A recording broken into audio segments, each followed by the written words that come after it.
Hi, good evening. We have Nilesh Shah, Managing Director of Kotak Mutual Fund, who's here to discuss overall Indian asset outlook. Hi Nilesh. RBI is raising rates, Fed is raising rates, global liquidity is tightening a bit. Are you worried looking at this scenario, and how should a fixed income investor position himself now? So clearly, RBI has been mandated to control inflation. The current run rate of inflation is way above their mandated rate. They are bound to increase interest rates and they have warned the market enough. Consequently, we are seeing one of the highest spread in recent time over repo rate. The repo rate is 6.25 as we speak. The 10-year yield is almost 785, 790. My guess is that in today's environment, for a fixed income investor, there are three options. One, they can invest into fixed maturity plans. These are typically around 3 years from a taxation point of view.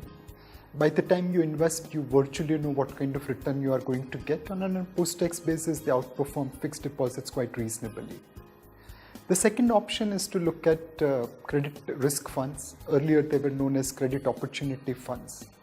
Most of these funds have now coupon income reaching almost into double digit. Some are a little below, some are a little above, but average should be double digit coupon income. Adjust for expenses and you know what kind of return you are going to make in this kind of credit risk funds, as the duration is reasonably limited.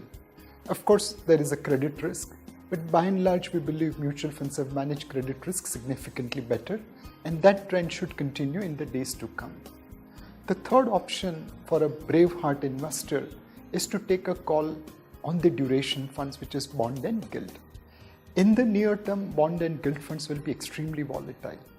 But let's look at a scenario like what Paul Walker did in US in the 80s. In order to break the back of inflation, he raised interest rates to almost 14% in US, and it created enormous amount of pain for US fixed income investors in the 80s. But thereafter, for the next 20 years, US interest rates kept on remaining low as the back of inflation was broken. My feeling is that RBI is also trying to control inflationary expectations, for which there is near-term pain, short-term pain, probably medium-term pain too. But once inflationary expectation comes down, you'll have inflation at 4%, your 10-year government security is 780, that's 3.8% difference. That's too wide, that's too huge, that's too lucrative. And hence, for a die-hard investors who can take risk, who can take volatility, he can consider investment in gilt fund or bond fund.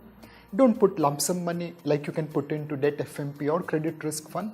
Try to do a systematic transfer plan in gilt or bond fund if you can take the interest rate volatility.